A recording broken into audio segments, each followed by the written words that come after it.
And we're back to the fifth and the final segment of the GSMC Basketball Podcast presented by the GSMC Sports Network.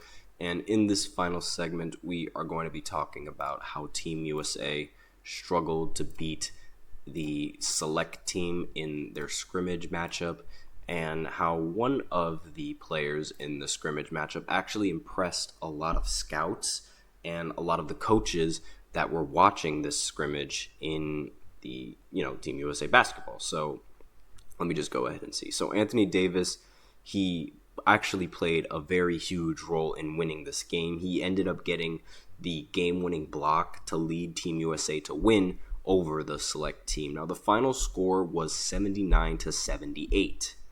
And, being Team USA and struggling against the select team is really not ideal. Like, it's not a really ideal start, and everyone on Twitter and everyone on the media was already, they were just ready to just discredit Team USA and just be like, okay, we're going to have troubles in the Olympics, aren't we? Because the starting lineup in Team USA is having trouble beating a bunch of rookies in the select team. Now, the select team gave them a run for their money.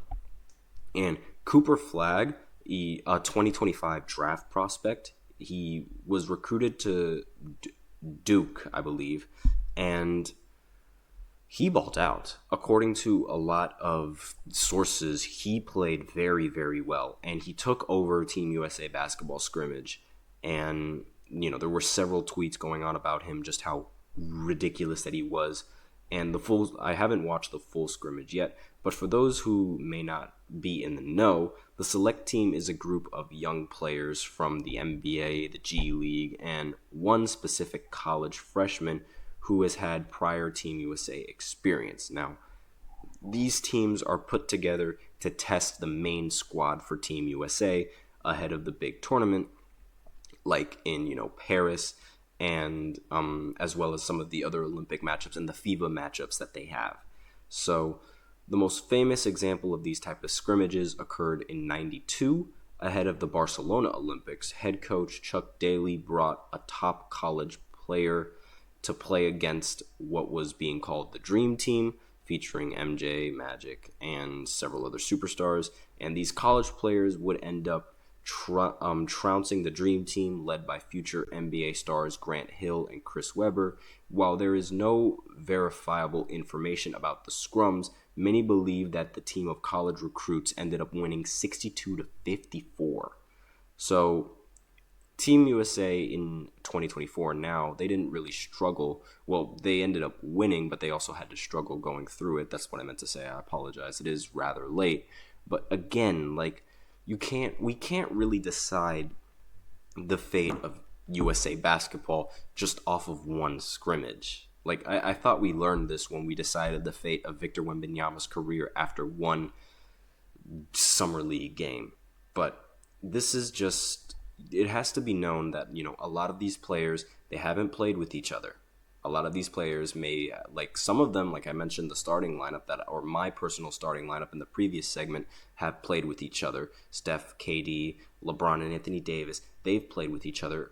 Jason Tatum and Drew Holiday, they've also played with each other. But the rest of the roster, they still haven't played with everyone there, and they're still trying to find their role on the team and how they fit in.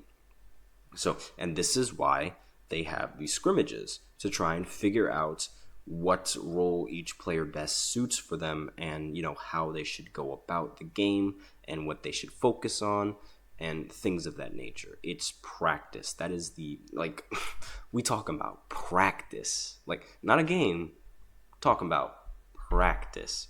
But aside from Allen Iverson quotes, this is literally all that it is. It's just practice. And this is what in case you guys don't know, this is what basketball players do in order to get better.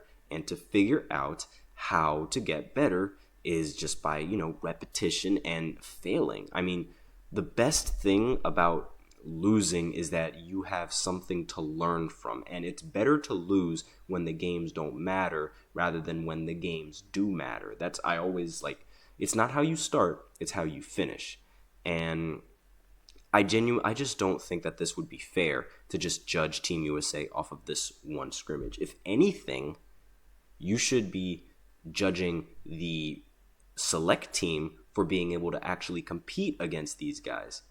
Because, again, like, they also haven't really had that much chemistry, the select team, and they were still able to compete. But again, like, chemistry goes a long way in basketball, and you have to have that chemistry, and that's something that a lot of these players are still going to be working on. Because remember, there are a lot of players that are used to having the ball 24/7 on their roster. Like, I just listed off all of them before, but there's so many players that they have on their roster that are just incredibly ball dominant, and the rest of the team has to sort of figure out exactly how to be effective on the court without having the ball in their hands. And that's not something that's going to be easy. Like, for example, Devin Booker, he has a high usage rate. Steph Curry also has a high usage rate. But the difference between Steph and Devin Booker is that Steph can be useful off of the ball. He doesn't necessarily need to have the ball in his hands 24/7 to score. Kevin Durant, he's another one of those examples of a ball-dominant player. Anthony Edwards, again, ball-dominant. Joel Embiid, ball-dominant. Let's see, who else? Jason Tatum, also ball-dominant. Kawhi Leonard, ball-dominant. And LeBron James, ball-dominant. Like, all of these guys, they're used to having the ball so many times, and you have to try and find a way to make yourself effective for the team without having the ball. And it's going to be a really tough adjustment for some of these players to do so. Like, the only players that, that can be effective without the ball in their hands 24/7 are, honestly, like, I mean, Halliburton is a little bit iffy because, like, I feel like he's rather ball dominant, even though he passes the ball a lot, because, like, he creates the options for the team. But excuse me, I just accidentally moved my mic. That's what makes him really useful, the fact that he can play make. Drew Holiday, he isn't really that ball dominant, but his use comes on the defensive side of the ball. And that's something that a lot of these players are going to have to figure out. Where do they fit in? How do they fit in to sort of make the system work on a team that is full of ball-dominant players? Because sometimes just constantly having the ball in your hands, there's only one basketball, like, on the basketball court. So you're not always going to have the ball all the time. And standing around just waiting for the ball to come to you, that's not going to work in the Olympics, I don't think. I genuinely don't feel like that's going to work. Like, they're going to have to figure out how to work as a team.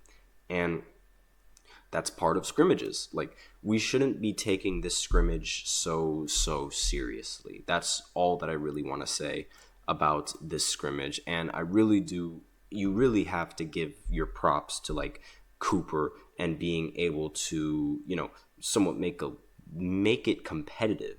Because, I don't really have that was a really bad stutter. I don't really have the box scores of that scrimmage game. I mean, like, it's a scrimmage game, who's calculating the box scores, but it's only, like, Cooper Flag is really the only one on the select team that's getting a lot of praise. So can't really know for sure exactly how good the rest of the squad played, but I just feel like you just have to get that chemistry down. But that's all I have to say on this fifth segment. Thank you so much for tuning into the GSMC Basketball Podcast, presented by the GSMC Sports Network.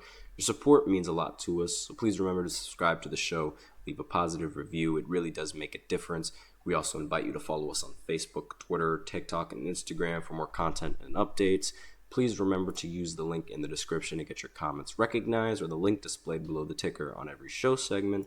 That is gsmcpodcast.net. Really helps the show, makes it much more interactive. Thank you so much for tuning in. I am your host, Nelson, and as always, take care.